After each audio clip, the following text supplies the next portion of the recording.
ஆன்மீகத்தில் ஒளிந்திருக்கும் 10 அறிவியல் உண்மைகள். முன்னோர்கள் சொல்லியிருக்கும் ஆன்மீக அறிவுரை ஒவ்வொன்றுக்கும் பின்னால் 1000 ஆண்டுகால அனுபவம் மட்டுமல்ல, அறிவியலும் கலந்திருக்கிறது. அவற்றை ஆராய்ந்து பார்த்தால் நம் முன்னோர்களின் மதிநுட்பம் உங்களை வியக்க வைக்கும். ஒரு சோற்று பதமாக கீழே உள்ள சில உதாரணங்கள். விசேஷ வீட்டில் வாழை மரம், மாவிலை தோரணங்கள் கட்ட வேண்டும். மங்களகரமான விசேஷ நாட்களில் கூடும் மக்கள் கூட்டங்களில் வெளிப்படும் மூச்சுக்காற்றில் கார்பன் டை ஆக்சைடு மற்றும் வியர்வை நெடி அதிகமாக இருக்கும். இதனால் கூட்டத்தில் மூச்சு திணறல் ஏற்பட வாய்ப்புண்டு. மாசுபட்ட காற்றை தூய்மைப்படுத்தி ஆக்சிஜன் நிரம்பிய நல்ல காற்றாக மாற்றி வழங்குவதை தான் வாழை மரமும் மாவிலையும் செய்கின்றன. அதனால்தான் இவற்றை விசேஷ நாட்களில் கட்டச் சொன்னார்கள் முன்னோர்கள். அடுத்தது, ஏகாதசி விரதம் இருப்பவர்கள் விரதம் முடிக்கும் போது அகத்திக்கீரை சாப்பிட வேண்டும்.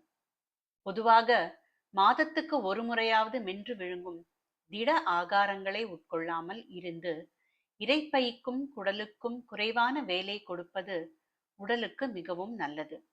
அதே நேரம் திட உணவை உட்கொள்ளாமல் இருப்பதால் சிலருக்கு வயிற்றில் இருக்கும் அமிலங்களால் பாதிப்பு ஏற்பட்டு புண்கள் ஏற்பட வாய்ப்பு அதிகம். அதனை தடுக்க அகத்திக்கீரை அருமருந்து.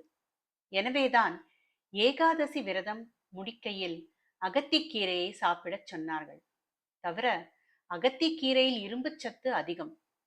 விரதம் இருந்து களைத்து போன உடலுக்கு அது எனர்ஜி கொடுக்கும்.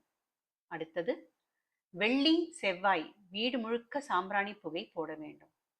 பொதுவாக வீட்டில் உற்பத்தியாகும் பூச்சி தொல்லை, கொசு தொல்லை நீங்க நாம் செய்யும் இயற்கையான வழிமுறையே இது.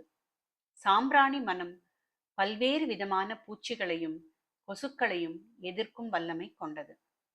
அடுத்தது, வாசலில் உள்ள நிலைப்படியில் மஞ்சள் தடவ வேண்டும்.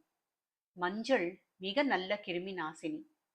வெளியில் வெவ்வேறு கிருமிகள் உள்ள இடங்களுக்கு சென்று திரும்பும் நம் கால்கள் முதலில் மிதிப்பது நம் வாசல் நிலைப்படியைத்தான். அங்கு மஞ்சள் தடவப்பட்டிருந்தால் அது கிருமிகளை உள்ளே வரவிடாமல் தடுத்து நோய் தொற்றுகளை தவிர்க்க வழிவகுக்கும். அடுத்தது, இடி இடிக்கும் போது அர்ஜுனா அர்ஜுனா என்று சத்தமாக சொல்லுங்கள். இடிச்சத்தம் பலமாக ஒலிக்கும் போது அது செவிப்பறையை தாக்கி கிழிக்கும் அபாயம் உண்டு. அர்ஜுனா என்று கத்தும்போது வாய் அகலமாக திறப்பதால் ஒலியானது 2 பக்கமாகவும் சென்று செவிப்பறை கிழிவது, காது அடைத்துக் கொள்வது போன்ற பிரச்சனைகளிலிருந்து நம்மை காக்கிறது. அடுத்தது, நகத்தை கடித்தால் தரித்திரம். நகத்தை கடிக்கும் போது நகத்தின் இடுக்குகளில் உள்ள அழுக்குகள் வயிற்றுக்கு சென்று நோய் தொற்றை உருவாக்கும். நகத் துணுக்குகளை விழுங்கி அதனால் உபாதைகள் ஏற்படவும் வாய்ப்புண்டு. அதனால்தான் நகம் கடிப்பதை தரித்திரம் என்றார்கள் பெரியோர்கள். அடுத்தது, உச்சி வெயிலில் கிணத்தை எட்டி பார்ப்பது கூடாது. உச்சி வெயில் படும் நேரங்களில் சூரிய ஒளி நேராக கிணற்றில் விழுகிறது. இதனால் திடீரென வேதிவினை நடைபெறும்.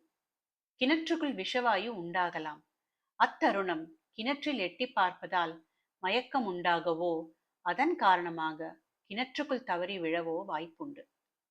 அடுத்தது, வடக்கே தலை வைத்து படுக்கக்கூடாது.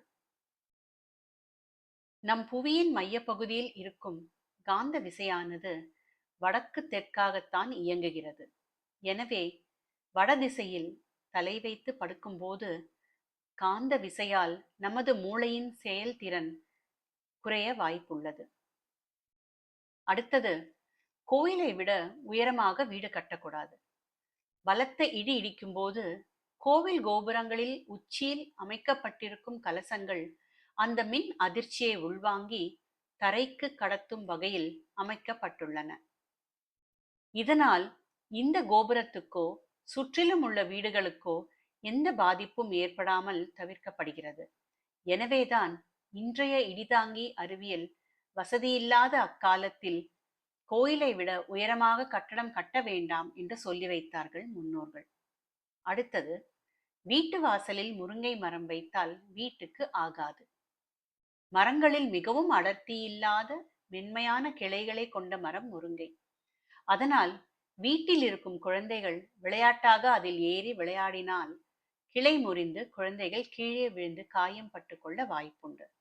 மேலும் கம்பளி பூச்சிகளின் புகலிடம் முருங்கை என்பதால் வீட்டுக்குள்ளும் கம்பளி பூச்சிகள் அதிகம் பரவும்.